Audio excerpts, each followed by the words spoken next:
Are you dealing with a particular insecurity or a bunch of insecurities that are ruining your life or really stopping you from enjoying your life?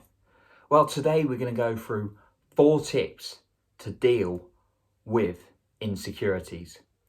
Welcome back to the Self-Esteem and Confidence Mindset channel with me, Johnny Pardo, here to help you boost your self-esteem, confidence, and manage that negative talk in your head. If you want more videos like this, you can subscribe to the channel or hit the bell to be notified when new videos come out. So, insecurities. Well, I've experienced these. Clients I work with have, people I work with in my day job, co-workers have, and even celebrities have admitted to dealing with insecurities. We all have insecurities at certain times. Tony Robbins, the world's #1 success coach, admits to having insecurities. Well, not so much now, but in his younger days and as he's grown up.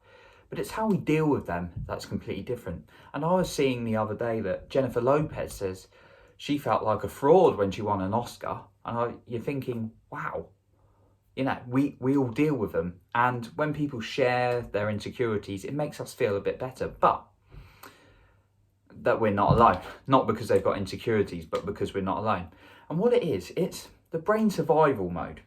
It's the brain survival mode thinking, whoa, hold on. But then it's also sometimes past trauma and things that have popped up in the past. Things that perhaps we haven't quite dealt with and can cause us to hold us back. Now, it's perfectly normal when we're going into new areas of life, but it's how they hold us back. And when they hold us back too much, that's when they become a problem. And they can cause issues in relationships. And I'm not just talking about close relationships. I'm talking about relationships where, I'm not just talking about intimate relationships. I'm talking about relationships with friends and family and your co-workers and your work colleagues and just anyone in general. They can really come out. I remember being really not feeling good about myself, and then someone said something completely reasonable in a meeting. They sort of challenged something I was saying, but because I was feeling rubbish and not good about myself, I just lashed out and I got really angry at them. And I did that a few times through my 20s. And I just lash out at people because I was feeling really down, I wasn't having a good time. So that's what happens. So how can we get through insecurities? And that's what we're going to talk about today. So tip number 1 is acknowledging the insecurity. Now, it sounds like, I want to run away from it, but running away from an insecurity is one of the worst things you can do. I've done it many times, and actually, I've just used my example. As I got through my, even 2 years ago, I was struggling a little bit with just the dating scene, my work, and all sorts like that, and I would just go out and drink a lot of weekends to sort of like deal with it, hide it away, and eat rubbish and things like that. But when I started to address them, I started taking on board, when I started picking up all the personal development books I could find, particularly around self-esteem and confidence, and I started dealing with them, acknowledging them, that's when things felt better. When you start writing things down or talking through your insecurities, that's when you start to feel better, because progress starts with truth, and getting it out of your head onto paper, sometimes you can just see how stupid that insecurity is. Now, talk to someone you trust, of course, but that's a really good starting point. The second point is to let go of certainty. I've struggled with this in the past. Now and then it can pop up. Now, certainty is that we have to feel certain to do something, and we don't feel the security unless something's certain. Now, unfortunately, nothing in life is certain.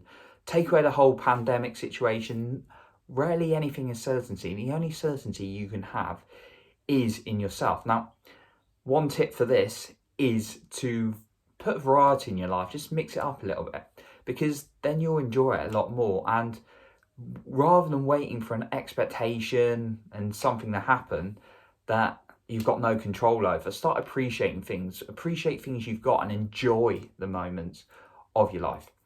The third one to deal with insecurity is listening to audios that have good self-love affirmations or over and over again. Now, I talk about incantations, and when you talk to yourself, say it with emotional intensity, like, I am enough, I am wonderful. And that's another good tip.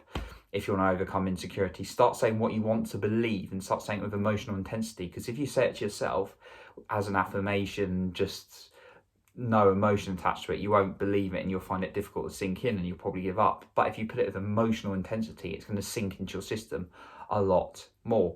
So listening to audios, as I was saying before I sort of diverted a little bit there, listening to audios and people saying like these self-love things. I mean, what I personally do is listen to RTT, which stands for Rapid Transformational Therapy, from a therapist called Marissa Peer.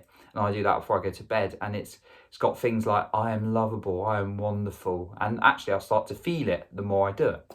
So if you can start listening to audios that are going to reprogram and make you just start feel good about who you are, rather than perhaps watching the news, listening to something negative, that's going to help with insecurities as well.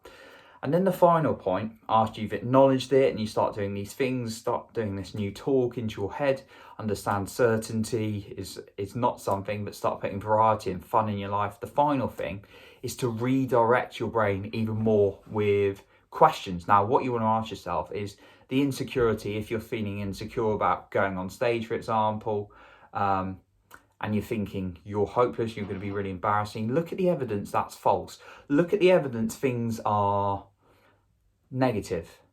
Look at the reasons why negative things or beliefs are false. So if you're saying, I'm useless, start saying, why is that false? Asking yourself that. Well, it's false because, you might have an award, you might have won an award, you might have won a degree, if you've got a job, you've got your job, you've got your friends and family, you've got all sorts. And it's hard at first, but when you do it over and over again, you'll start finding evidence why it's false, and then start looking at evidence why positive things are true. So why am I a great person? So you can just list things like that. For me, I impact a lot of people's lives. I'm a mentor. I've done that. I was in this really low place. I've read several books. I've written 7 books.